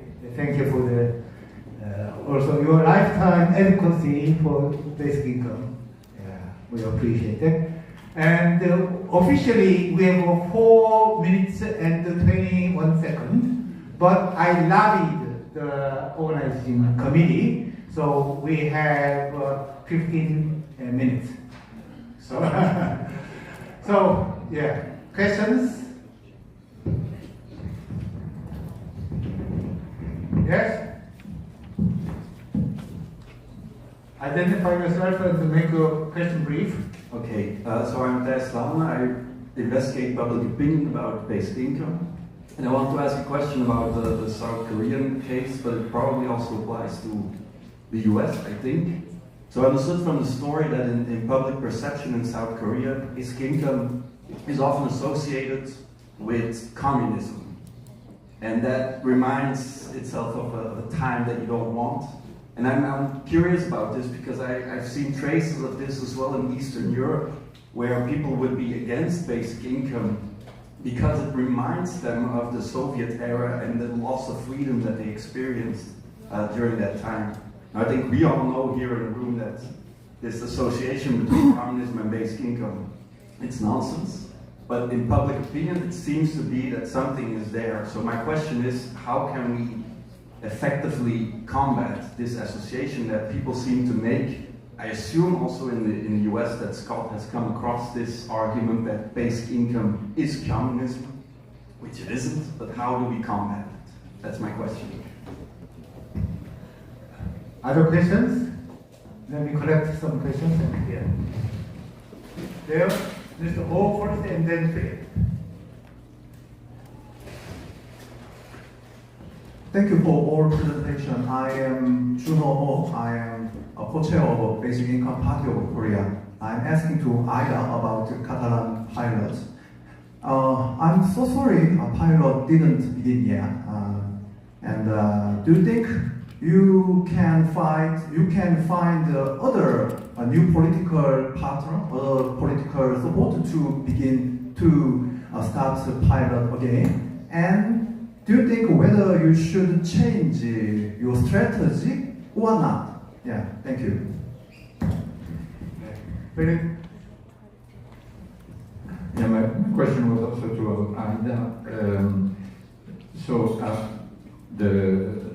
The experiment in the plan of the experiment in Catalonia was particularly ambitious if you compare it to the Finnish one. For example, the number of people involved is far higher. It was 2,000 in Finland, 5,000 in Catalonia, in the Catalan plan. But the amount that is given to the people is considerably higher, 800 in Catalonia and 560 in Finland. Moreover, Catalonia is only one region within the broader state. And my question is this. So, in the Finnish case, they replaced systematically the existent guaranteed income for the beneficiaries by the basic income. In Catalonia, you're in the plan, so you have these 800 per person, but would these people be entitled to the ingresso minimo vital, and to the Catalan system, or is this being replaced by the system? And that's related to the political question, because in order to do that, you need to have collaboration both with the Catalan government and with the national government in order to make such an experiment feasible. At first sight, it's hopeless. So one more question. Yeah.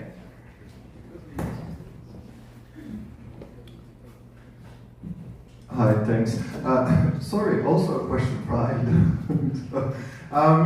So my question to Aida really is, so there's two very different ways to think about what went wrong in a way with the Catalan pilot, the politics of it. The one is, this is really about basic income.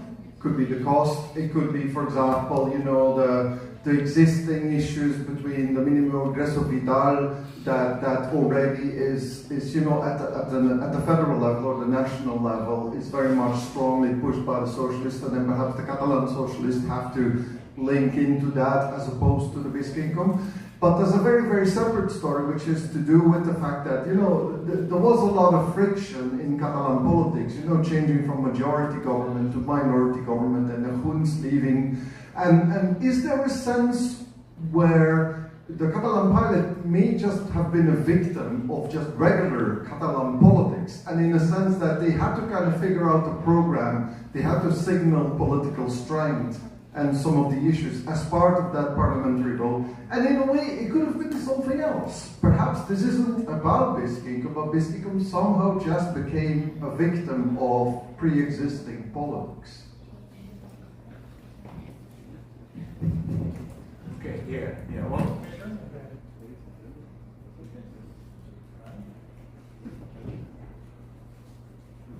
네, 용해인 의원님께 질문드리겠습니다. 아까 조세형 기본소득 운동을 넘어서 공유지분형 기본소득 운동으로 나아가야 한다고 말씀하셨는데요. 보통 아까 스토리텔링이 중요하다, 그래서 기본소득이 효과적이니 하자라는 쪽이 다수를 그렇게 말씀하시는 그런 상황에서 스토리텔링이나 효과성 입증보다 공유지분형 기본소득 운동이 왜 더 중요한지, 왜 그걸로 넘어가야 한다고 생각하시는지, 그리고 공유지분형 기본소득 운동의 구체적 내용은 무엇인지 말씀해 주십시오. 고맙습니다. Yeah.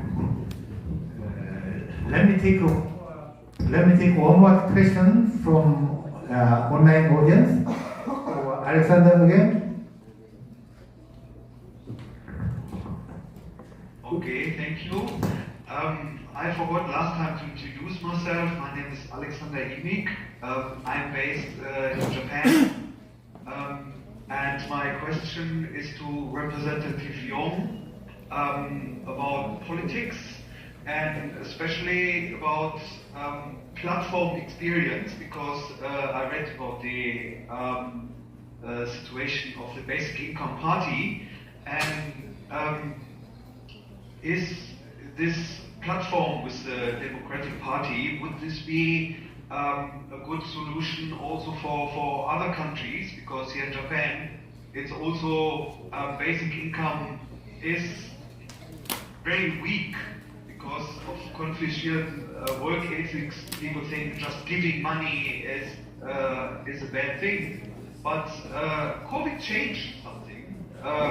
Money was given in this time, so it is a bit on the agenda, but it has to be put on the political agenda. And here it would be also a possibility for, not for me, I'm not a British citizen, but for doing something. Yeah, please ask the question. Just, yeah. Yeah, and the platform would be, would this be a model also for East Asia? Thank you.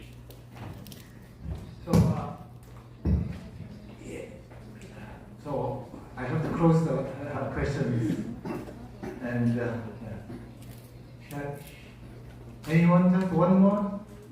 Or, yeah. So, yeah. So, Yong-Hyein, will you go first? 네, 일단 공유지분형 기본소득 도입 모델과 전략을 제안드린 건 정치적 그리고 정세적으로도 의미가 있고 좀 새로운 사회를 건설한다는 대한민국의 대전환을 위한 운동이라는 측면에서도 의미가 있다는 점을 먼저 좀 말씀드리겠습니다. 네.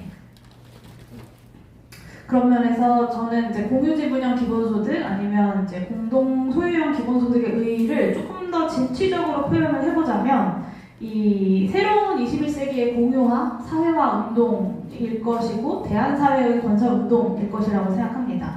그래서 좀 시장만 남아서 대다수의 시민들을 강제적 노동으로 배치할 뿐인 이 신대주의적인 자본주의의 실패를 덮고 또 한편으로는 국가와 당만 남아버려서 대다수 구성원들을 강제적인 노동으로 동원했던 현실사회주의의 실패를 딛고 이 자본주의와 현실 공산주의 사이에서 새롭게 나아가야 할 대한사회 운동으로서 기본소득, 공유지분형 기본소득이 분명히 의미가 있을 것이다라는 말씀을 드립니다.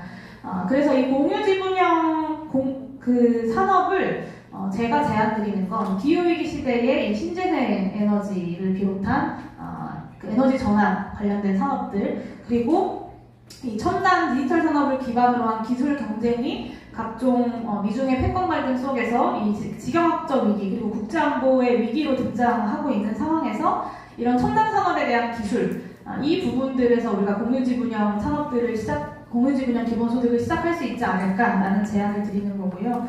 이게 한국의 경험상 굉장히 그 집약적인 근대화, 집약적인 산업화를 했던 경험이 있습니다. 그런 면에서 국가가 임대자본으로서 기능하면서 과감한 이제 혁신을 위한 투자를 진행하고 여기에 한 가지 차이점만 두자. 거기에는 전 국민의 이제 지분권을 설정하자라는 것이 이제 공유지분형 기본소득이 한국에서 어떤 정치적 가능성도 더 확대할 수 있는 근거이지 않을까라는 생각이 들고 아까 이제 그 미국에서 오신 분이 이 공산주의와 또 이런 비판에 대해서 얘기를 해주셨는데 이런 맥락에서 좀 현실 자본주의와 그리고 현실 공산주의의 실패를 딛고 대한사회로 나아가는 운동으로서 기본소득이 좀 의미를 가질 수 있지 않을까라는 말씀을 좀 드리고요. 그리고 그 기본소득 당의 경험에 대해서 민주당과의 연합정당을 통해서 국회에 입성했다 이런 말씀을 하셨는데 맞습니다. 기본소득당은 사실 한국에서 거의 최초로 시도되는 원 이슈 파티 전략이었고 기본소득당이라는 이름이 처음 등장했을 때 한국 사회 전반에서는 참 이상한 이름의 정당이다라고 이야기를 했었는데 이 기본소득이라는 것에 독자적인 선전이 가능한가를 기준으로 저희가 선거연합을 추진을 했고 그 선거연합의 결과 제가 이제 국회에 들어와서 지난 3년 동안 기본소득당이 의정활동을 하고 있습니다. 근데 이게 한국의 특정한 정치 제도와 선거제도 하에서 이루어졌던 판단이기 때문에 뭐 다른 나라에도 얼마나 유효한 전략이 될 수 있을지는 좀 어렵지만 어떤 그 좌우를 막론하고 기본소득에 동의하는 이들과의 어떤 넓은 의미의 연대들은 기본소득 진영들이 좀 계속해서 가져가야 하는 부분이 아닐까 싶습니다. 그 마지막 질문인 코로나19 관련돼서 제 질문을 끝까지 못 들어가지고 중간에 끊겨가지고 네, 지금 답변드리기 좀 어려운데 다시 말씀해 주실까요? 아니면 네. 나중에 따로 개별적으로. 예, 아이다 please. Yes, thank you for the question. So I'll start with Philip because I think that the other question, both questions. In 2 minutes, please. I'll try. So very quickly, Philip. Our design is very innovative and very challenging. We are aware of that. But the thing about the conditional benefit system in Catalonia is that no one can have the ingreso mínimo vital only. So the ingreso mínimo vital is a possibility of a complement on top of the RGC, the Catalan RGC. So it means that, we were in negotiations with the social ministry of the Catalan government, and they agreed that we could implement the pilot project, and for people that actually had the RGC or the complement of the IMV, they could have the benefit not cancelled but frozen for the 2 years of the pilot. So that way, if at the end of the pilot they still met the criteria to keep receiving the benefit, they wouldn't have to wait long months and go into the process all again, so we could make them have an easier way into the system if they still need it. So I hope that answered. And very quickly, the other 2 questions. So as you saw when I was talking about the political background of the UBI history in Catalonia, is that once upon a time in 2003, the Socialist Party was for writing an agreement saying that they were working towards a basic income, so they didn't have a problem with that then. Before February this year, another Catalan party called Junts per Catalunya, they were an associate with the current government in Catalonia, and they worked together on the budget that then afterwards they denied and they voted against. I would say I agree with you, Jürgen, when you were saying that maybe the freeze of the Catalan budget to the pilot, it has to do not so much about being against basic income, because as you could see when I showed you the graphs, the public opinion support is quite horizontal and high. It has more to do with everyday politics, I would say, because once they were a majority government, and then Junts per Catalunya left the government because of some other reasons, and then Junts per Catalunya voted against most of the things that the current government proposed in parliament. So we are aware that if it changed so quickly, in a matter of 5 months, it could change again very quickly on the next 5 months. So about another party to support the budget for the implementation of the pilot project, it could be Socialist Party, it could be Junts per Catalunya, or we could maybe have other surprises, we never know.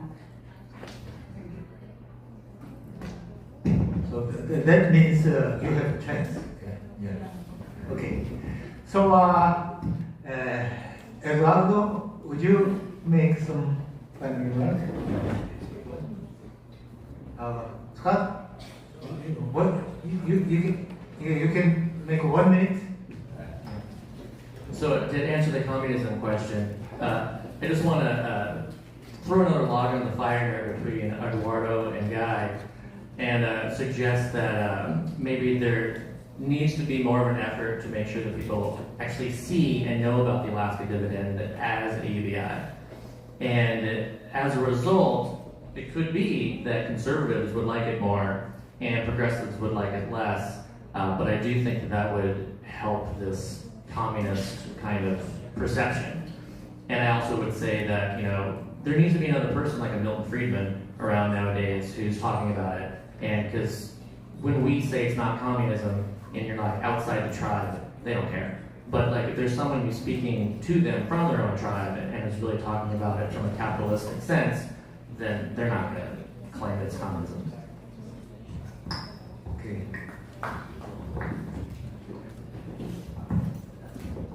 Thank you, Scott, for contributing for peace between myself and Afghanistan. And so,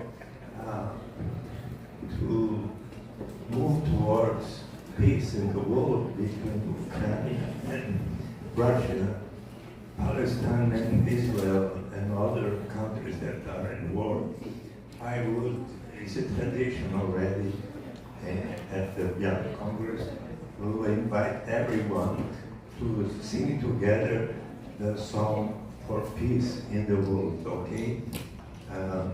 Bob Dylan, everybody will sing together, you know it. How many roads must a man walk down before you may call him a man? And how many seas must a white dove sail before she slips in the sand? And how many times must a cannonball fly before they are forever banned? The answer, my friend, is blowing in the wind. The answer is blowing in the wind. And how many years must a mountain exist before it is washed to the sea? And how many years must some people exist, like the Korean people, before they are allowed to be free? And how many times must a man turn his head and pretend that he just doesn't see? The answer, my friend, is blowing in the wind. The answer is blowing in the wind. And how many times must a man look up before he can see the sky? And how many years must a man have before he can hear people cry? And how many deaths will it take till he knows that too many people have died? The answer, my friend, is blowing in the wind. The answer is blowing in the wind. The answer is blowing in the wind. The UBI is at the threshold of implementation, so we will win. We will win. Thank you all for giving interesting, wonderful, and inspiring presentations, and thanks for the audience for carefully listening over time. So it's 11 past noon, but have a good lunch, and we'll get it. So you have an announcement from the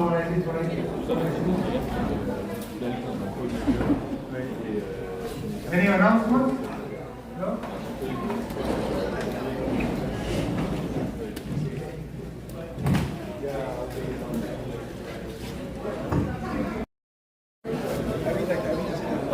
이번 세션은 여기서 마무리되었습니다. 다음 세션도 이곳에서 진행되며 1시 30분에 시작됩니다. 점심 맛있게 드시고 다음 세션 시작 전에 이곳으로 와주시면 감사하겠습니다. This session has ended. The next session will be held here and will start at 1 p.m.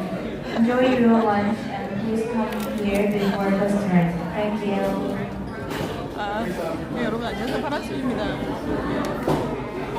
오늘 사실 화장을 하나도 안 하고 나와서 여러분께 얼굴을 안 보여드리려고 했는데 그래도 이제 긴 시간 여러분 영어로 들으시느라고 좀 애쓰셨잖아요. 그래서 얼굴 좀 비춰드리고 한국말을 좀 해야겠다 싶어서 아까 화면을 돌렸습니다. 간식으로 이런 뽕테이가 나오는데 이렇게 자주색하고 하얀색이 나와요. 근데 하얀색은 파맛이 납니다. 굉장히 맛있는 뽕테이가 간식으로 있어서 먹으면서 강의를 좀 들었고요. 오늘 이제 이런 책자가 주어졌습니다. 그래서 오늘 이제 계속 발제하고 토론하시는 내용도 다 들어가 있고요.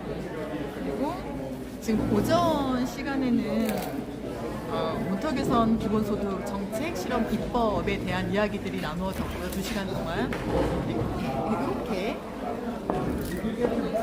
이런 시간이 지금 현재 나눠진 거고요. 점심 식사 후에 1시 반부터 3시까지 1시간 반 동안 또 이제 두 번째 섹션, 오늘 두 번째고 전체 일정의 4번째 섹션입니다. 이런 내용들이 다뤄질 건데 있다 보니까 저는 이 다음 오늘 두 번째 전체 행사의 4번째 섹션 중에 자본의 인공지능과 기본소득의 과제라는 주제가 좀 궁금해져서 사실은 오전만 여러분께 보여드리고 들어가려고 했는데 여기서 학교에서 학식하고 그리고 1시 반쯤에 다시 한번 현장 보여드리려고 합니다. 그래서 점심 맛있게 먹고 제가 너무 지금 추리하게 나와서 너무 추리하게 나와서 여러분께 얼굴을 안 보여드려야 하는데 지금 이렇게 보여드리고 있네요. 화장도 좀 할 수 있으면 하고 다시 여러분 만나도록 하겠습니다. 여러분 점심 맛있게 드시고요. 조금 이따가 뵐게요. 함께 선생님 열공하고 있습니다. 스트레스 풀고 있고 좋은 시간이네요. 저 점심 먹고 올게요, 여러분. 여러분들도 식사 점심 맛있게 하시고요. 그리고 이제 오전에 당 대표님 긴급 위촉 있으셨습니다. 저는 아직 못 듣긴 했는데 식사하면서 들어보려고 해요. 그래서 민주당 안에서 계속 진행되는 일들은 관심 갖고 있으니까 함께 관심 가져주시고요. 점심 맛있게 드세요. 이따가 1시에 뵙겠습니다, 여러분. 1시 맞나? 1시 반. 1시 반. 한 번 더. 1시 반에 뵙겠습니다, 여러분. 좀 이따가 다시 녹화할게요. 점심 맛있게 드십시오. 감사합니다. 파란순이었습니다. 아이고.